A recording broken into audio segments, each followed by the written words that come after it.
as we take standardized tests in all levels of education. But do we really need it?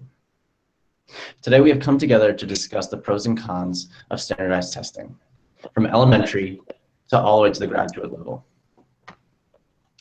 As someone who has experienced learning disabilities with standardized testing, I can tell you personally that they can be fair and unfair for all students. As you prepare to take your exams, you should consider for yourself whether or not these standardized tests are a fair way of measuring your intelligence. First, we need standardized tests as a general measure of the knowledge that students gain in the communal and the national level. Second, however, we also need to consider that standardized testing is unfair to ESL and special needs students. A positive would state that standardized testing promotes basic and critical thinking skills in their students, while a negative states that there is a high-stakes stigma associated with the tests that cause worry in teachers and students. Let's start off by first examining the benefits our schools have through these standardized tests. Standardized tests help schools measure how students performed compared to one another, each student. First, colleges are admitting students from different schools, from different towns, and different countries, each with unique curriculums. Thus, as we have standardized exams, that way we can compare each student equally. According to procon.org, most teachers are not trained in measurement and testing. Research has shown that many teachers consider class participation into the grade. Essentially, these students are not only being judged on their tests, on their grades, on what they know, but they're also being judged on aspects of knowledge that doesn't matter. Therefore, testing would eliminate this bias. Standardized testing may eliminate the bias and provide schools with other important information, yet the generality of these exams do have their consequences. There are discrepancies involving the methods used to measure our students through these tests, and we'll look at them now. For example, students have reported inconsistencies in the reliability and validity of the exams. According to Merriam-Webster, reliability measures on a test that it is measured what it is intended to, and validity on a test makes sure that the test measures what it should. A study done by Christopher H. Teichen and Michael J. Wilson in 2006 found validity and reliability concerns in New Jersey testing. For example, let's consider the NJ Ask. This test had low reliability and low validity remarks according to its critics, which gave it little evaluation value for its students. In short, many of these students who took this test may have been inappropriately placed in their courses, and it makes one question how testing can be a good measure for their students. Now, we consider another negative attribute of testing, the effect of individuals who have these testing who are considered normal students compared to non-normal students. According to the Individuals with Disabilities Act, a 1997 amendment says that education systems need to give their students as most access as they can to the general education curriculum. All ELL students who are learning the English language for the first time have to take a test that focuses on how well they know English. However, it states that in order to be proficient in the English language, you need 5 to 7 years of experience in order to be proficient. Keeping these students in this group is completely unfair to the school system and ultimately to the students who receive failing marks. Learning disabilities also hinder students from succeeding in standardized testing. According to an article by Ellen L. Trexler, when researching 4th and 5th grade students with learning disabilities, quote, who constitute approximately 50% of all students with disabilities in these grades, they were in the lowest 5 categories of both grades, in reading and in 4th grade mathematics, end quote from Trexler in 2013. This statistic is far too great to ignore. Something is happening to these students with disabilities, and these tests are creating an uneven playing field in the world of academic testing. Clearly, these students are falling short of their non-disabled peers when applying to secondary and colleges.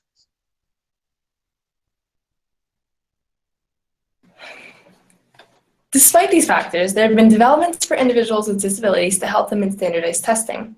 Although students with disabilities might feel hindered while taking these administered tests, measures have been taken to accommodate these students in our classrooms. For example, in 1990, the Americans with Disabilities Act was passed and extends the right of those with disabilities, physical, mental, and as well as any impairment that substantially limits major life activities.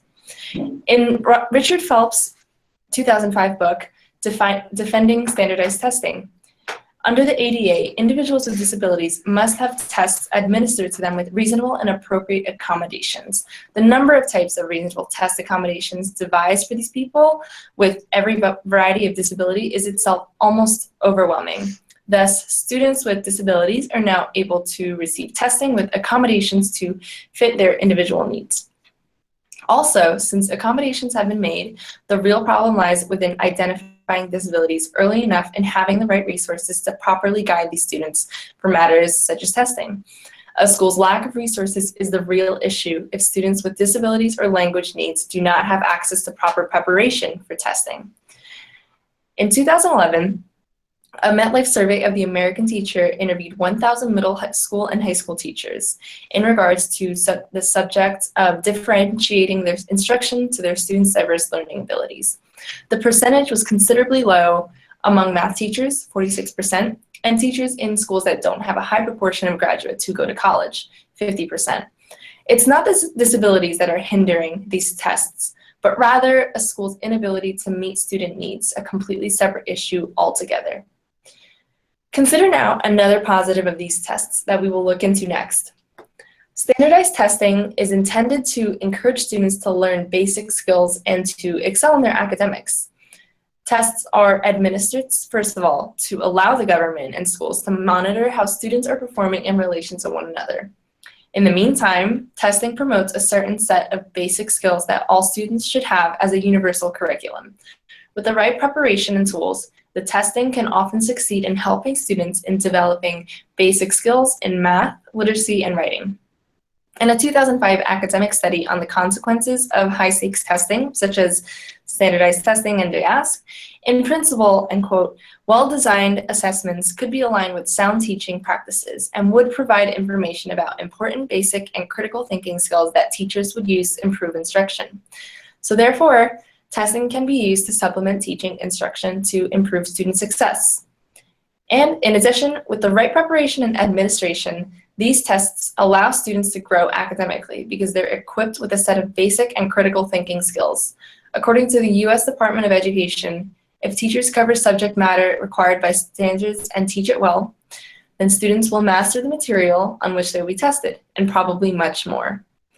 So, teaching this way allows students to get the most from classroom learning, and they can even help them learn for their future studies. While standardized tests are supposed to encourage students to learn basic skills and to excel in their academics, they do the opposite, and we will be examining this next. Recent studies have shown that standardized tests drive both students and teachers to many lengths in order to increase the likelihood of the student's success on the tests. From Salem Press Encyclopedia, according to McMahon and Maureen, short answer and essay tests are more effective than the current largely multiple choice testing models in helping students recall information. In addition, some critics believe that standardized testing teaches students to learn in a way conducive to multiple choice exams. There's only one right answer, while encouraging teachers to teach to the test rather than supporting students' critical thinking. Teaching to the test only allows students to focus on passing marks rather than expanding their cognitive capabilities. They do not see learning as a way to expand their mind, but rather as a means to get them through the education system. Not only are standardized tests failing to the learning process, they are doing unnecessary harm to students and teachers. Let us move on and examine this further. Given worry high stakes mandatory testing generates, it is not a big surprise that experts are divided on whether or not standardized testing is a good idea. Standardized tests do not accomplish their goals and are counterproductive in our education system. According to James Popham, a UCLA professor emeritus and former designer of standardized tests, the tests stifle creativity and problem-solving skills in kids and force rote memorization. The country is indeed seeing a testing craze, but it's the wrong kind. It's hurting kids, not helping them. Again, these tests remove the individual and focus on the whole, which can stifle children who struggle with testing and have themselves consider themselves failures. Janice Holland indicates that this is a disservice to both teachers who worked extremely hard to help their students grow and those students who worked really hard throughout the course of the year and made tremendous improvement, but failed to score in the proficient range. Many argue that teacher and student performance should be evaluated on the growth of the course over the year instead of on just one single test performance. Standardized testing has resulted in a great deal of anxiety being generated by the students as well as the teachers.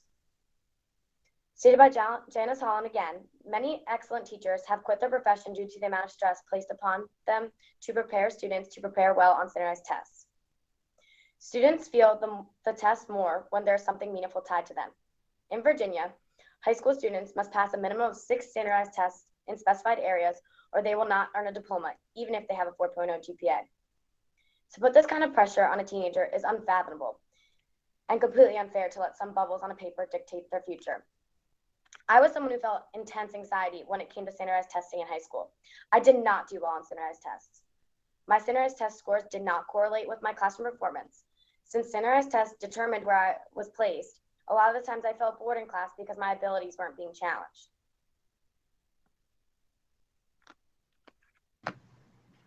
Standardized testing may not be as bad as you think. Despite the controversy on whether or not we need standardized tests, they are essential to our system. Despite what Erin said about these tests, they are efficient in testing creativity and problem-solving skills. Most tests have a writing portion. In order to score a high score on the writing portion on either the SATs or the GREs, you must show creativity in the vocabulary that you use as well as the topics chosen. Usually there are mathematics portions on these exams, still including SATs and GREs. In order to solve these math problems, you need problem-solving skills. Also, memorization is usually not required since they provide functions and formulas for you. Even though these tests may exhibit some type of anxiety, usually they do not. According to an article from the Washington Post titled "The Top 5 Reasons Why Teachers Quit," standardized testing was not on the list. Also, when it comes to elementary and high school, most students don't have anxiety on these tests. In fact, they don't really care that much. According to one teacher from the Washington Post, he states that, quote, "My biggest problem with standardized testing is that doing well or not doing well doesn't mean anything to the kids. If a question requires them to think deeply, we'll just guess. It's just not important to them." Now that we've discussed the advantages and disadvantages to standardized testing, let's review the arguments. Standardized tests seem pretty practical up front. They're meant to help schools, universities, and even the government in measuring how students are performing in relation to one another. They're also efficient ways for school systems and educators to promote a standard curriculum that helps students with their basic skills and critical thinking. On the contrary, many argue that these tests do not help students at all and that they are not fair towards students with disabilities or language barriers. On top of that, standardized tests can even elicit stress and anxiety among students in a crucial time of personal, academic, and physical development. Standardized testing is a complicated issue. Standardized tests are like medicine prescribed by the government, whose side effects can impact the academic community in a positive and negative way.